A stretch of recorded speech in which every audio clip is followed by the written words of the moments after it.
They've powered muscle cars, mail trucks, and almost everything. These engines were never the flashiest, but they outlasted the competition, and in some cases, even the cars they were built into.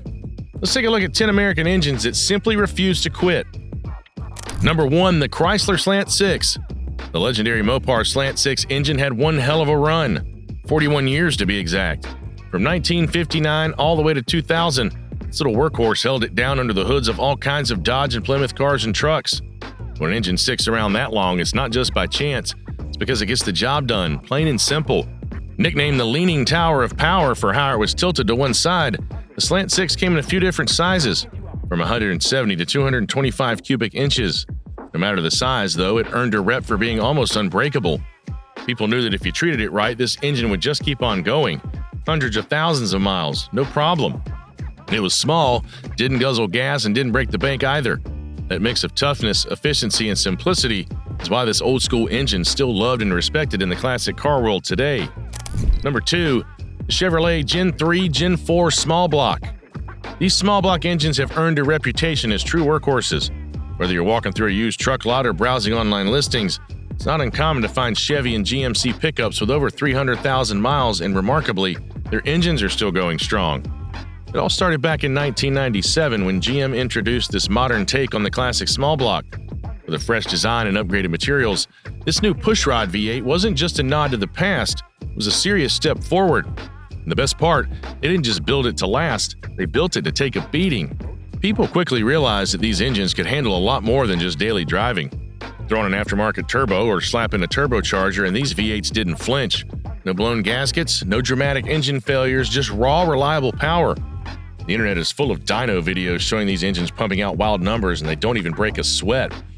So it's no surprise these small blocks became the heart of GM's truck lineup. Let's not forget, they found a home in some of GM's fastest performance cars too.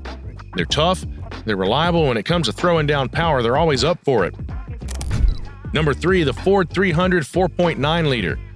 Out of all the straight six engines out there, the Ford 300 stands tall as one of the toughest ever built.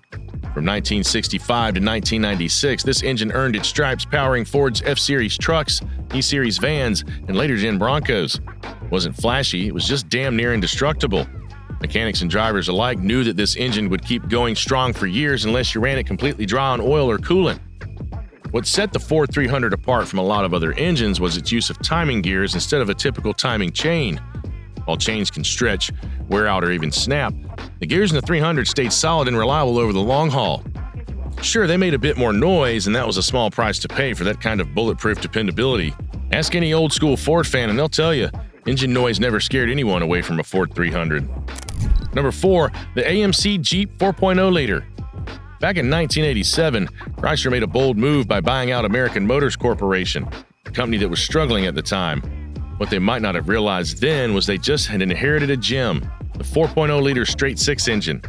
This engine had roots in AMC's older designs, but it got a serious upgrade in the 80s with electronic fuel injection. Cranked out between 177 and 190 horsepower and had a smooth, reliable power delivery that people came to love. Over the next 19 years, Chrysler kept refining the 4.0-liter, making it stronger, smoother, and even more dependable. It quickly became the heart of Jeep vehicles, especially known for handling tough off-road conditions like a champ.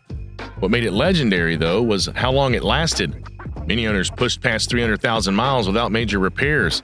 The only blemish on its track record came in 2000 and 2001 when a batch of cylinder heads had casting issues that could cause coolant and oil to mix. If not caught in time, it could lead to engine failure. Still, that didn't stop this engine from earning its place as a true workhorse. Number 5, the Buick 3800. This engine's got some serious history. It goes all the way back to the Buick Fireball V6 from the early 60s. By the time it showed up on the streets in the 80s, it had been reworked, but it still held on to that rugged, no-nonsense design. With an iron block and iron heads, and without being pushed too hard, it turned out to be surprisingly fuel-efficient and super durable. Over the years, it came in 3 different series, and each one built a solid reputation for being reliable. Series 1 and Series 3 were the real standouts. Engines you could trust to run forever if you treated them right. The Series 2 had a couple of known trouble spots, though, like intake gasket issues and coolant bypass elbows that could take out the whole engine if ignored. But with regular maintenance, even those could go the distance. These engines were a staple under the hoods of Buicks, Pontiacs, Oldsmobiles, and Chevys all the way through 2008. Number 6, the Ford 4.6-liter 2V Modular V8. Back in the early 90s, Ford decided to swap out their iconic 5.0 Windsor V8 for a new modular engine. Let's be real, not everyone was happy about it. A lot of car enthusiasts saw it as a step backward. The new engine had this fancy overhead cam design, but it didn't exactly wow anyone with its power. Still, the 2-valve 4.6-liter V8? That one actually caught people off guard. It first showed up in the 1991 Lincoln Town Car and eventually made its way into a bunch of Ford's V8 lineup. Turns out the engine had some serious heart. It wasn't exactly a street racer's dream, but for everyday drivers, it was rock solid. Some of these things ran well past 300,000 miles without breaking a sweat. They really built a reputation, especially in those panther-bodied Crown Vics that cops and cab drivers loved. Around 2000-2001, Ford gave it a little more punch and fixed that pesky plastic intake manifold issue. The 4.62V just kept going strong all the way to 2014, cementing its status as one of Ford's toughest workhorses. Number 7, the Chrysler 318 Magnum 5.2-liter V8. When people talk about Chrysler's LA engine family, the 340 cubic inch version usually steals the spotlight. Known as the Giant Killer, it delivered way more muscle than its size would suggest, especially during the golden era of muscle cars. But right next to it was the 318, a quieter, more laid-back sibling built for the long haul. The 318 wasn't designed to win drag races, it was made to be smooth, efficient, and dependable. The smart balance between bore and stroke, it didn't work too hard and ended up being one of the most reliable small block V8s out there. From 1968 to 2002, this engine just kept going. Then in 1992, it got some modern touches, roller cam shafts, better flowing heads, and fuel injection, and that's when it took on the new name, the Magnum 5.2. Powered everything from Chrysler trucks to Jeeps, especially after Chrysler scooped up AMC in 1987, and now 318's gaining new life in the racing world, with people turning them into high-powered 390 builds. Number 8, the Iron Duke Tech 4 2.5-liter. Back in the late 70s, Pontiac came up with a plan. Gas prices were climbing and people needed something that wouldn't guzzle fuel or fall apart after a few years. So they built the Iron Duke, tough little 4-cylinder engine designed to last. This thing had iron all over it, iron block, iron head, and instead of using timing chains or belts that wear out, it ran on heavy-duty timing gears, keeping everything in sync for the long haul. It didn't take long for GM to drop this workhorse into cars all across their brands. Then in the early 80s, they gave it an upgrade and a new name, the Tech 4. Now it had electronic throttle body injection and even ended up in the Pontiac Fiero, their mid-engine sports car starting in '84. Strangely enough, Chevy also tossed it into the '82 Camaro, giving birth to what many call the slowest Camaro ever. Still, what the Iron Duke lacked in power, it more than made up for in grit, which is why it powered U.S. mail trucks for over 30 years. Number 9, the Ford Lima 2.3-liter. This engine, nicknamed the Pinto engine, actually has a much deeper story than the name lets on. It first came to life over in Europe before Ford brought it to the U.S., gave it some updates, and started building it at their Lima, Ohio plant. Instead of the usual timing chain, it used a timing belt and an overhead cam, which made it run quieter and avoided the stretching issues chains usually have, though it did mean you had to replace the belt more often.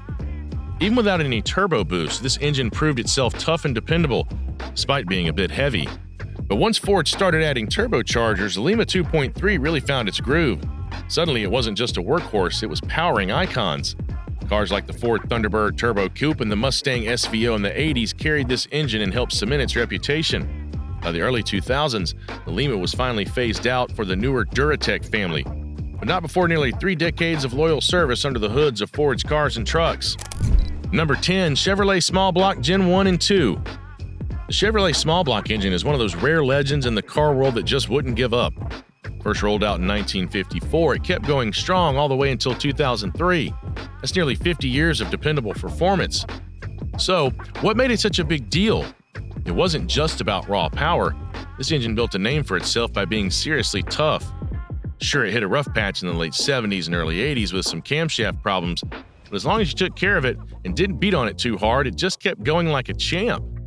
As time passed, Chevy didn't just let it age, they made it better.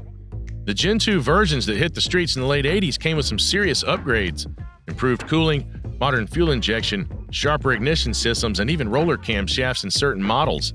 These tweaks gave the classic design a whole new level of power and durability.